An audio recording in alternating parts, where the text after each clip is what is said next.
Hello. അപ്പോൾ നമുക്ക് ഇന്നത്തെ ഒരു വിഷയത്തിലേക്ക് കടക്കാം അല്ലേ? റാൽഫ് വാൽഡോ എമേഴ്സന്റെ ആത്മവിശ്വാസം, സെൽഫ് റിലയൻസ്. ആ 1841 എഴുതിയതാണെങ്കിലും ഇന്നും ഭയങ്കര പ്രസക്തമായ ഒന്നാണ്. അതെ അതെ. വ്യക്തിത്വം, പിന്നെ സ്വന്തം ചിന്തയിലുള്ളൊരു വിശ്വാസം, അതൊക്കെയാണല്ലോ ഇതിലെ പ്രധാന കാര്യങ്ങൾ. നമ്മുടെ കയ്യിലുള്ള ഈ ഭാഗങ്ങൾ വെച്ച് ഇതിന്റെ ഒരു കാതൽ എന്താണെന്ന് നമുക്ക് നോക്കാം. ശരിയാണ്. എമേഴ്സൺ തുടങ്ങുന്നത് തന്നെ സ്വന്തം ചിന്തകളെ വിശ്വസിക്കുന്നതിനെക്കുറിച്ച് പറഞ്ഞുകൊണ്ടാണല്ലോ. ആ ഒരു വാചകം ഓർമ്മയില്ലേ? നിങ്ങളുടെ ഉള്ളിലെ സത്യം എല്ലാവർക്കും സത്യമാണെന്ന് വിശ്വസിക്കുക, അതാണ് പ്രതിഭ. ആ അത് വളരെ പ്രധാനപ്പെട്ടൊരു പോയിന്റാണ്. കാരണം നമ്മൾ പലപ്പോഴും നമ്മുടെ ഉള്ളിൽ വരുന്ന ഐഡിയാസ് ഇതൊന്നും ശരിയാവില്ല എന്ന് വിചാരിച്ച് തള്ളിക്കളയും. അതെ.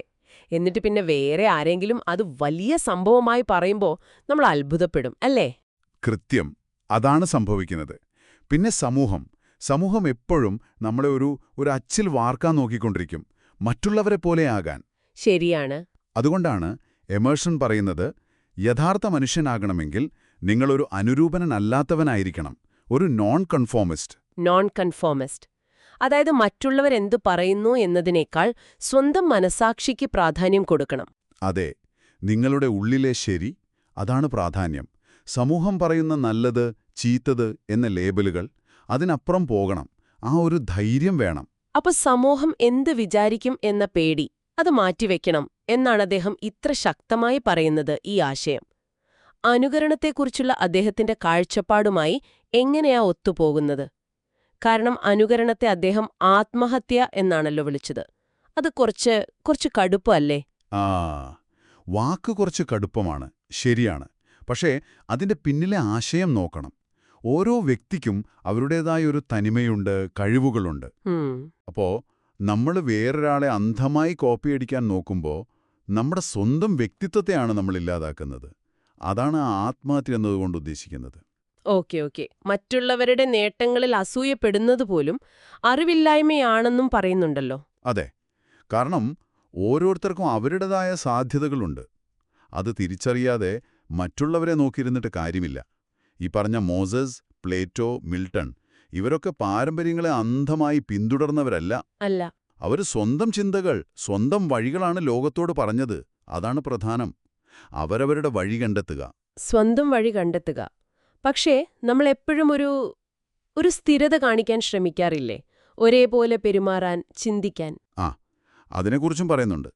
വിഡ്ഢിത്തപരമായ സ്ഥിരത, ഫൂളിഷ് കൺസിസ്റ്റൻസി. അതെ. അതായത് മറ്റുള്ളവരെ പ്രീതിപ്പെടുത്താൻ വേണ്ടി മാത്രം, അല്ലെങ്കിൽ ഇന്നലെ പറഞ്ഞതിൽ നിന്ന് മാറാൻ മടിച്ചിട്ട് ഒരേ കാര്യം തന്നെ പറഞ്ഞുകൊണ്ടിരിക്കുന്നത്.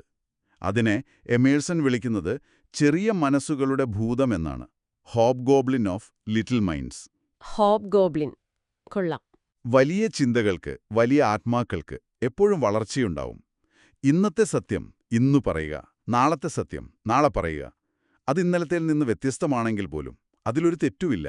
അപ്പൊ ഈ പറഞ്ഞ സോക്രട്ടീസ്, യേശു, കോപ്പർനിക്കസ്, ഗലീലിയോ, ന്യൂട്ടൺ, ഇവരെയൊക്കെ സമൂഹം തെറ്റിദ്ധരിച്ചിരുന്നു. തീർച്ചയായും, എല്ലാവരെയും.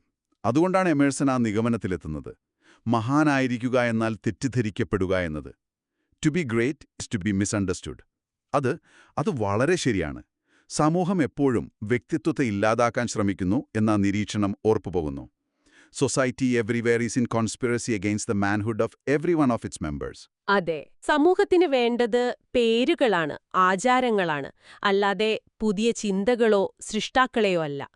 ലോകം അതിന്റെ ഇഷ്ടക്കേടുകൊണ്ട് നമ്മളെ ചിലപ്പോൾ വേദനിപ്പിച്ചേക്കാം. പക്ഷേ ആ ആൾക്കൂട്ടത്തിന്റെ ഇഷ്ടത്തിനും വെറുപ്പിനും വലിയ അടിസ്ഥാനമൊന്നും ഉണ്ടാവില്ല. അത് നമ്മൾ മനസ്സിലാക്കണം. ശരിയാണ്. ഇതുപോലെ തന്നെ നമ്മൾ ആശ്രയിക്കുന്ന മറ്റു ചില പുറമേയുള്ള കാര്യങ്ങളുണ്ടല്ലോ, അതിനെയും എമേഴ്സൺ ചോദ്യം ചെയ്യുന്നുണ്ട്. ഉദാഹരണത്തിന് യാത്ര ഒരു വിഡ്ഢിയുടെ സ്വർഗമാണ് എന്ന് പറയുമ്പോൾ അദ്ദേഹം എന്താ ഉദ്ദേശിക്കുന്നത്?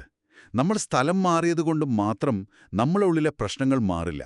നമ്മൾ നമ്മളെ തന്നെയാണല്ലോ കൂടെ കൊണ്ടുപോകുന്നത്. ശരിയാണ്. അതുപോലെ സ്വത്തും മറ്റു ഭൗതിക കാര്യങ്ങളും. ഒരാളുടെ മൂല്യം അത് അളക്കേണ്ടത് അയാൾക്ക് എന്തുണ്ട് എന്നല്ല, അയാൾ എന്താണ് എന്നതാണ്. പിന്നെ പ്രാർത്ഥന, കാര്യസാധ്യത്തിനു വേണ്ടി മാത്രമുള്ള പ്രാർത്ഥന, അത് സ്വാർത്ഥതയാണെന്ന് പറയുന്നു. യഥാർത്ഥ പ്രാർത്ഥന എന്നത് ജീവിതത്തെ ഒരു ഉയർന്ന തലത്തിൽ നിന്ന് കാണലാണ്. അതുപോലെ ഈ വിശ്വാസ പ്രമാണങ്ങൾ, അതും പലപ്പോഴും ചിന്തകളെ പരിമിതപ്പെടുത്തുന്നില്ലേ എന്നും ചോദിക്കുന്നുണ്ട്. അപ്പോ എല്ലാം അവസാനം വരുന്നത് ഉള്ളിലെ ശക്തിയിലേക്ക് തന്നെയാണല്ലേ? എമേഴ്സൺ അവസാനം പറയുന്നതും അതുതന്നെയല്ലേ? നിങ്ങൾക്ക് സമാധാനം നൽകാൻ നിങ്ങൾക്ക് മാത്രമേ കഴിയൂ. കൃത്യമായി. ആ സമാധാനം വരുന്നത് നമ്മുടെ തത്വങ്ങളിൽ ഉറച്ചു നിൽക്കുമ്പോഴാണ്. പുറത്തുനിന്നുള്ളൊരു അംഗീകാരവും തേടാതെ സ്വന്തം ബോധ്യങ്ങളിൽ തനിയെ നിൽക്കുമ്പോൾ. അപ്പോഴാണ് ഒരാൾ ശരിക്കും ശക്തനാകുന്നത്, വിജയിയാകുന്നത്. അപ്പോ ചുരുക്കി പറഞ്ഞാൽ സമൂഹം, പാരമ്പര്യം, മറ്റുള്ളവരുടെ അഭിപ്രായങ്ങൾ, സ്ഥിരത കാണിക്കാനുള്ള സമ്മർദ്ദം, ഇതിനെല്ലാം മുകളിൽ സ്വന്തം ഉള്ളിലെ ശബ്ദത്തെ വിശ്വസിക്കുക, അല്ലേ? അതെ, അതാണ് ഈ ലേഖനത്തിന്റെ ആത്മാവ്. നിങ്ങളുടെ ഇൻറ്റ്യൂഷൻ, നിങ്ങളുടെ സഹജജ്ഞാനം, അതിനെ വിശ്വസിച്ച് മുന്നോട്ടു പോകുക. വളരെ പ്രചോദനം നൽകുന്ന ചിന്തകൾ തന്നെ. തീർച്ചയായും. അവസാനിപ്പിക്കുന്നതിന് മുമ്പ് ഒരു കാര്യം കൂടി. എമേഴ്സന്റെ തന്നെ ഒരു വാചകമുണ്ട്. ഒരു സ്ഥാപനം എന്നത് ഒരു വ്യക്തിയുടെ നീണ്ട നിഴലാണ്. An institution is the lengthened shadow of one man. അപ്പോ ഇന്ന് നിങ്ങളുടെ ചുറ്റുമുള്ള ലോകം, അതിന്റെ നിയമങ്ങൾ, അതിന്റെ രീതികൾ, ഇതൊക്കെ രൂപപ്പെടുത്തിയതില് സ്വന്തം കാഴ്ചപ്പാടിൽ ഉറച്ചു വിശ്വസിക്കാൻ ധൈര്യം കാണിച്ച ചില വ്യക്തികളുടെ നിഴലുണ്ട്. ശരിയാണ്. അപ്പോ നിങ്ങളൊന്ന് ചിന്തിച്ചു നോക്കൂ.